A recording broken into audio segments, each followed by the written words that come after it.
Isaac Dalgarian allegedly throwing a fight over the weekend in the UFC may not be an isolated incident. Ariel Helwani says he's spoken to several people who have had similar experiences themselves or know of others who've been approached about their willingness to participate in something like this. Some fighters are now coming out saying that they have been approached in the past about fixing fights, like UFC strawweight Vanessa Demopoulos. Demopoulos says, yeah, people have approached me to throw fights also. My integrity could never. We spent our lives learning skills and honoring the sport. Can't believe people compromise their morals like this. I don't think she's been a massive favorite in any of her fights, but it may just have been the specific way she lost or the specific round she lost that maybe people were approaching her about. Like with Dalgarian, it seemed like him losing in round one was important. It had to be in round one. UFC featherweight Vince Morales says he's also been approached with a similar thing. He said, all this throwing the fight stuff is crazy. I've been approached about doing it, and it's not something I could live with, even though I ended up losing the damn fight anyways. People are curious how much these fighters would get to do something like that, and Morales was questioned, how much were you offered? And Morales says pennies, considering how big of a deal it is.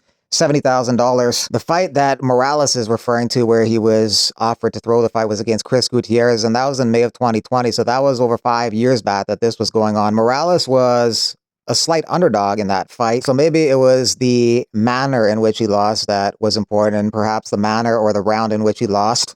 He ended up losing the fight in the second round via TKO. It was kind of interesting because it was TKO via leg kicks. A lot of people wondering, how deep did this rabbit hole go? And it does go deeper. I'll mention another name in a second, but people also wonder, who are these people offering money to throw these fights? Who are these people? Morales, though, deleted the tweet. Maybe he started having second thoughts about divulging that information. Some people thought maybe he shouldn't have said anything in the first place. Bro just invited the FBI to knock on his door. Shake my head. LOL, why would you admit this? Gotta love MMA IQ. Dude, why would you say that? Shake my effing head. Enjoy being investigated. That being said, I'm glad he did say something. It's offering an interesting insight as to some of the stuff going on behind the scenes and revealing some of the seedy nature of the underbelly of MMA.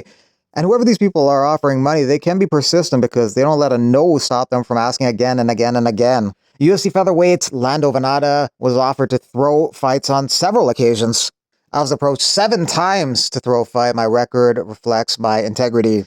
So maybe these people are approaching lower-ranked fighters, unranked fighters like Lando Venata, Vanessa Demopoulos, Vince Morales, or maybe they're also approaching higher-ranked fighters and former champions like Aljamain Sterling. On a post about multiple MMA fighters have been asked to throw fights, Aljo puts the 100 emoji 3 times, so maybe he also has been asked the same thing, or maybe he knows of people like that. We know about the O'Malley knockout. We caught you. You're going to jail, buddy. Probably more fighters are going to come out and say that they've been offered to throw fights, and a lot of people are now going to question, the referees and the judges, because there's always bad reffing, there's always bad judging, so everything comes into question. It really taints the legitimacy of the sport. It'll be interesting to see what Dana White's reaction is to all this. This is definitely something he didn't want to be dealing with. They're also going into the new deal with Paramount, but regardless of that, that's something they never want to deal with. It's kind of crazy. The most small Apex show that everyone was shitting on because it didn't really have any stars at all on it, that's the show that kicked open this whole can of worms. No one in the sports world was noticing this show because even on a normal night, they wouldn't notice it, but it was also Game 7 of the World Series, so no mainstream sports network was going to be looking at this. But this tiny Apex show kicked open a can of worms.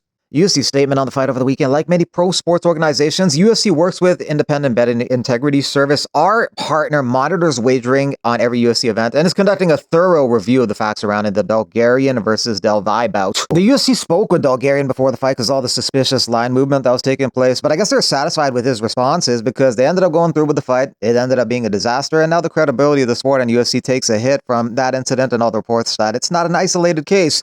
People are going to call into question everything they've seen in the past in the UFC. That looks a little fishy, and they're going to call into question everything in the future that looks a little fishy in the UFC. The person who noted that Fed regulators have flagged over 100 UFC fights and moving to audit Jason Herzog's fights also adds, I wish I was joking, but I just got new info that's going to make things much worse. I reached out to a certain MMA manager as a professional courtesy to give him a chance to explain himself. Should he not explain himself, I'll share what I have without his explanations. So I'm hoping that manager is Ali Abdelaziz. Ali would be the biggest manager in the game right now, handling the most high-profile clients. Mike Perry has aspirations of fighting in the UFC again and fighting on the White House card in June. That's the most popular card that fighters want to fight on in 2026. Head of Misfits Boxing, Mams Taylor, says that Tony Ferguson will return to Misfits Boxing December 20th in Dubai. And also Dylan Danis will be on that card. Maybe they could fight each other. That fight was supposed to happen in the GFL before it went away. Gervonta Davis apparently not fighting Jake Paul on the 14th of this month. So Paul looking for a new opponent December 12th or December 19th. One potential opponent was Ngannou, but Ngannou says he's not interested. Jake was interested, but Ngannou was not down.